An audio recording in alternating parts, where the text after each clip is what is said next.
Hello everyone, welcome to genius classes. तो last class में हमने एडजेसेंट एंगल्स और लीनियर पेयर तक देख लिया था। अब आज हमारा नया टॉपिक है जो वो है angles made by a transversal. Her word का मतलब बच्चों हम अभी देखने वाले हैं अच्छे से। तो angles made by a transversal with two lines और अलोंग टू लाइंस। तो हमारे पास कोई भी दो लाइन, अब सबसे पहले हमें मतलब पता होना चाहिए ट्रांसवर्सल है क्या।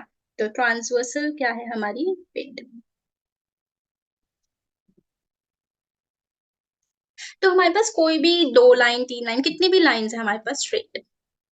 तो एक ऐसी लाइन बना रहे हैं हम जो इन दोनों लाइन को दो डिफरेंट पॉइंट्स, दो लाइन है तो दो डिफरेंट पॉइंट्स पे कट कर रही है। इस लाइन को यहाँ कट कर रही है, लाइक हमारी ये दो लाइंस हैं ए बी सी डी। मान लीजिए ये टी से डिनोट कर दी, ये line T is a transversal. ये पॉइंट हमारा एम है और ये पॉइंट एन है। तो टी ट्रांसवर्सल, टी लाइन हमारी ए बी लाइन को एम पॉइंट पे कट कर रही है और सीधी लाइन को एन पे। तो स्ट्रेट अवे ऐसी लाइन जो दो लाइन को दो डिस्टिंक्ट पॉइंट्स पे कट कर रही हो उसे हम बोलते हैं ट्रांसवर्सल। अब ट्रांसवर्सल का मतलब हमें पता है। अब हम डिफरेंट टाइप्स ऑफ एंगल्स देख सकते हैं। तो पहला हमारा आता है करस्पॉन्डिंग एंगल्स।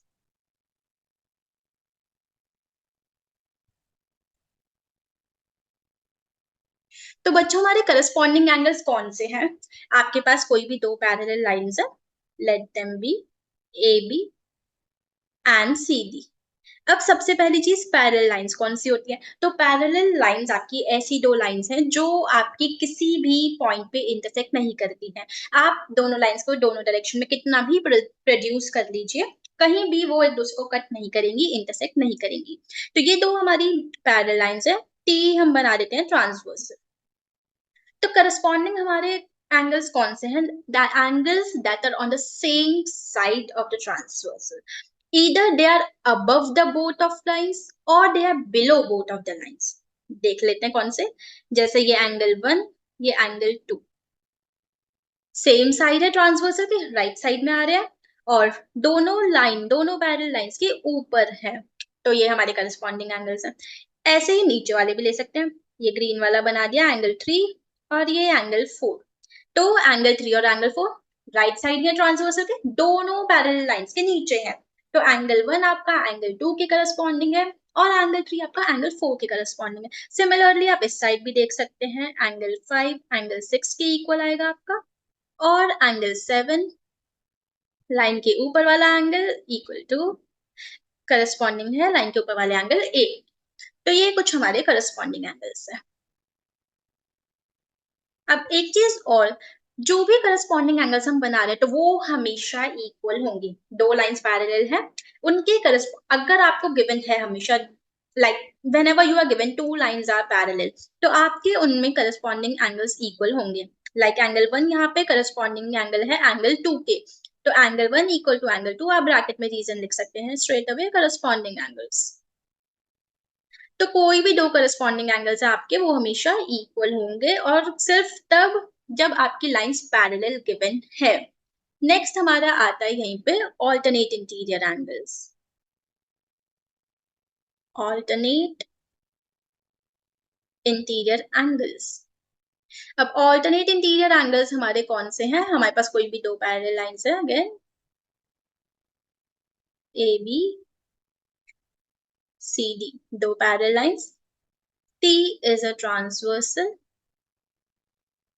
तो इंटीरियर अंदर वाले ऑल्टरनेट, अगर एक राइट साइड है ट्रांसवर्सल के तो दूसरा लेफ्ट साइड होगा, यानी कि तो एंगल वन और एंगल टू आपके ऑल्टरनेट इंटीरियर एंगल्स हैं। सिमिलरली एंगल थ्री, ये अंदर वाला एंगल लेफ्ट साइड है तो इधर राइट साइड अंदर वाला एंगल फोर, ये आपके ऑल्टरनेट इंटीरियर एंगल्स हैं। ऑल्टरनेट इंटीरियर एंगल्स भी आपके इक्वल होंगे सिर्फ और सिर्फ तब जब लाइंस पैरेलल है। तो ए बी सी डी के पैरेलल आपको गिवन है तो आप लिख सकते हैं angle one equal to angle two, alternate interior angles. इसी तरह angle three equal to angle four, ये दोनों भी आपके ऑल्टरनेट इंटीरियर एंगल्स हैं। नेक्स्ट हमारे आते हैं consecutive interior angles. Consecutive interior angles. अब कॉन्सिक्यूटिव इंटीरियर एंगल्स को आप को इंटीरियर एंगल्स भी कह सकते हैं शॉर्ट में। दीज आर को इंटीरियर एंगल्स। तो देख लेते हैं को इंटीरियर एंगल्स कौन से। अगेन हमारे पास दो पैरेलल लाइंस हैं, A B parallel to C D. ये लाइन ए बी, ये लाइन सी डी, दोनों पैरेलल है। टी हमारी कोई भी ट्रांसवर्सल है, टी इज अ ट्रांसवर्सल। तो को इंटीरियर एंगल्स हमारे कौन से होंगे, ये वाला और ये सेम साइड है ट्रांसवर्सल के और दोनों ही अंदर। इंटीरियर को इंटीरियर सेम साइड और दोनों ही अंदर के। तो एंगल 1 और एंगल 2 ये हमारे को इंटीरियर एंगल्स हैं। इसी तरह दूसरी साइड भी अगर आप एंगल 3 ले रहे हैं तो इसी के साथ ये अंदर वाला एंगल 4, एंगल 3 और एंगल 4 आपस में को इंटीरियर है। अब को इंटीरियर एंगल्स की प्रॉपर्टी क्या है, जैसे जैसे करस्पॉन्डिंग एंगल्स और ऑल्टरनेट इंटीरियर एंगल्स हमारे इक्वल होते थे, तो ये कॉन्जिक्यूटिव और को इंटीरियर एंगल्स क्या है, इन दोनों एंगल्स का सम हमेशा 180 डिग्री होगा। ये आपके इक्वल नहीं होंगे। दो को इंटीरियर एंगल्स का सम हमेशा 180 डिग्री होगा। आप ब्रैकेट में रीजन लिख सकते हैं, को इंटीरियर एंगल्स और angles on the same side of the transversal, ये भी लिख सकते हैं। सिमिलरली एंगल 3 प्लस एंगल 4 भी आपका क्या होगा, 180 डिग्री। तो ये थे कॉन्जिक्यूटिव इंटीरियर एंगल्स। अब तो ये चीज हम ध्यान रख पाएंगे, दो पैरेलल लाइंस है हमारे पास, एक इंटरसेक्ट कर रही है एक लाइन जिसे हम क्या कह रहे हैं, ट्रांसवर्सल। अब तो जो भी आपके करस्पॉन्डिंग एंगल्स के पेयर्स बन रहे हैं वो एंगल्स हमेशा इक्वल होंगे। आपके ऑल्टरनेट इंटीरियर एंगल्स के जो पेयर बन रहे हैं वो हमेशा इक्वल होंगे। और को इंटीरियर एंगल्स का जो आपका पेयर बन रहा है उनका सम हमेशा 180 डिग्री होगा। तो ये कुछ चीजें आपको ध्यान रखनी है। अब इन्हीं तीनों प्रॉपर्टीज में क्या है, इनका कन्वर्स भी ट्रू है। जैसे अभी क्या था, मेन कंडीशन थी अगर लाइन पैरेलल है तभी ये सब होगा कि ऑल्टरनेट इंटीरियर एंगल्स इक्वल है, करस्पॉन्डिंग एंगल्स इक्वल है और को इंटीरियर एंगल्स का सम आपका 180 डिग्री है। अब अगर कहीं पे आपको दिया हुआ है कि ऑल्टरनेट इंटीरियर एंगल्स इक्वल है तो आप उससे कह सकते हैं कि आपकी दोनों लाइंस पैरेलल है। अगर आपको दिया है आपके करस्पॉन्डिंग एंगल्स इक्वल है तो आप उनसे कह सकते हैं आपकी दोनों लाइंस पैरेलल है। अगर आपको पहले ही गिवन है को इंटीरियर एंगल्स का सम आपको दिख रहा है कि 180 डिग्री गिवन है, तो आप उससे डायरेक्टली ये भी कह सकते हैं कि दोनों लाइंस पैरेलल है।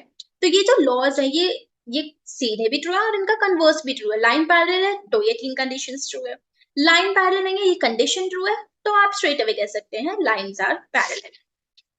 तो ये कुछ और बेसिक था बिल्कुल। अब हम नेक्स्ट लेक्चर में स्टार्ट करने वाले हैं एनसीईआरटी के क्वेश्चंस। सो टिल देन आप अच्छे से बेसिक करिए, लास्ट वाले लेक्चर को भी देखिए और इस वाले को भी, और इन दोनों का बेसिक आप अच्छे से करिए। नेक्स्ट लेक्चर में हम स्टार्ट करते हैं क्वेश्चंस, अच्छे अच्छे क्वेश्चंस।